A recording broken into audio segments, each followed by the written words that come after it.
กันทุสิเมเตวตาสัพพุทธานุภาเวนะสัจจะสุทิวุฒติวตาสัพพธรรมานุภาเวนะสัจจะสุทิวุฒติวตาสัพพสังฆานุภาเวนะสัจจะสุทิภมุติเขาโขสัตตโรธรรมะทันติอายุมันก็เย็น120 ปีเลยตีเขาโขดูทำไม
สัตตาร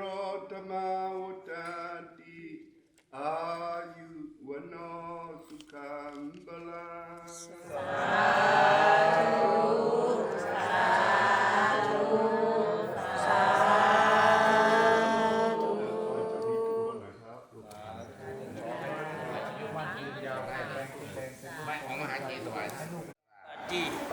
สุ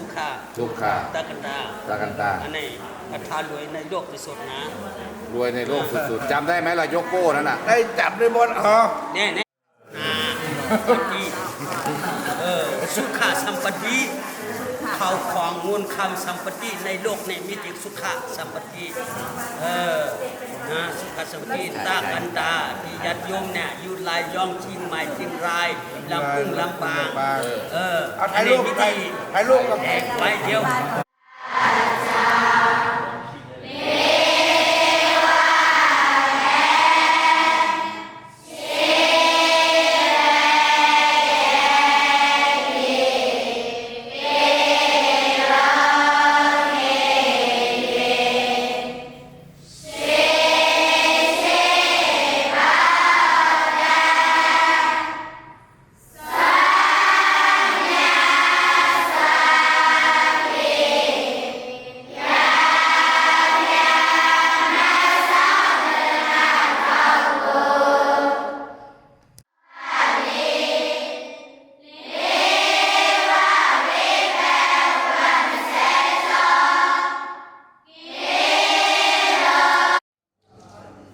เอวันหุนตุสัมปติสมิเอมินาคิติวัตุตานัง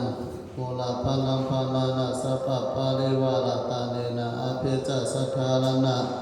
สัพพะโลกิยาโลกุตระสัมปตินังยาวะอะระหันตะอะระหันติมัคคัญญาระนังยังภาทานังตังภาทานังอิสามิจันโตโนริดิระโสดังอาจารย์ระสิปิจันโดเน กาคือว่าเป็นปีดำสัจจุราสักการะเจ้าวาเรปันไป387ตนสอบปนัยกาสิเสวะสองสาริกขามาจักเจ้าหลัดถึงในห้องกองเดินเจมังกาลาวทีจันวันขึ้นมาวาได้สาวหกคำหรือว่าแลมาวาได้10 เม็ดคำกว่าคำเป็นมาลาวันดีดังก็จะสมณะสัทธาราชสัทธามนะสัทธาหมายมีพระสังฆเจ้าต่างเมืองไทยเชียงใหม่พะเยากรุงเทพลำปางและปอมเหล่าสัทธาต่างหลายที่อยู่ในเมืองไทยต่างผู้ต่างคุ้นก็ต่างเป็นปกเป็นก็เป็นเจ้าสัทธาก็จนกันมากคือลำคุ้มควายหาอย่างคิดที่ว่าทุนานาสัพพะปานิวาลาตันต่างหลายมนต์พงนี้นำขมาทัพปานาถาเป็นตันเถิงได้ข่แก่เจ้าสัมมากันทาเป็นตันถึงยังผ่าภิกขุสังฆะเจ้าต่างหลายศีลเดินเปิดเจ้าสุดนามนนาตันต่างหลายมนต์พงนี้ไปหายังผ่าครูบาปอลงน้ำเสียงที่ทิปัญโยอันได้มาลานาภัพกำไปสุปาลาโลกไปนาได้ขอได้กุศลนามนนาตันต่างหลายมนต์พงนี้ไปจับไปจอดไปหลอดไปถึงอะไรเกินอะไรเสนอะไรสวยอะไรโบราณโพโหได้ปุนติยาภักติตุเพื่อได้ถึงสุขสมบัติการเดินเตะได้บ่ต่อแต่นั้นเจ้าสมณะสัทธาราชสัทธามนะสัทธาเดินบ่เจ้าส่วนน้ำบนนาต่างต่างหลายบนฟงนี้ไปไหวไปหน้าไหวถาลับเอาตุนโตแต่ดีแม้ต่างผู้ต่างคนเนี่ยจะมาต่างเอาคำเจโตปณิธานาพัฒนามีด้วยพระคันเสนมันจะพัฒนาโพธิยันสังสิงกคือว่าพุทธโพธิยันปัจจิกโพธิอรหันตาอรหันอันติสวากบาลามียันเจ้าดวงเลยดวงนามริสามิจันตุก็จงจาระปันอุรมสมสารเจ้าโอหิจยินจุบาริกันเนเตเรเดมปะตาเตนะปุณะมะปาลงกจุจาระบังกปินดังมหาปานิสัพพะจัจุจกรรมสัมมปินดังนัมมยหะภกันเฮดายตั้งกินใจเฮดายตั้งสลายไว้กินตั้งเฮดายมีเขาของสัมปนิขันจ่อจ่อสุวรรณลุไลมาจยาภาไลกตังธนาธัญญาทางดินเยเฮดายมีเฮดัญญาสุวรรณราชตะโกนามาหิสาอาสาดิดาสานาสิวัฏภารานาอารังกานะสมเด็จดังใจเป็นเดนดาราไปใจยาเรกาการเตดิตัมมยาบาตุกะทาปาลิวายาธามาลิวาหาปุลาปาลิปุเรนติสาขาลังเอวามิวาอิโตตินังเปตนังอุปกรรมปิสิตังปฏิตังตุมัตตังขิปะเม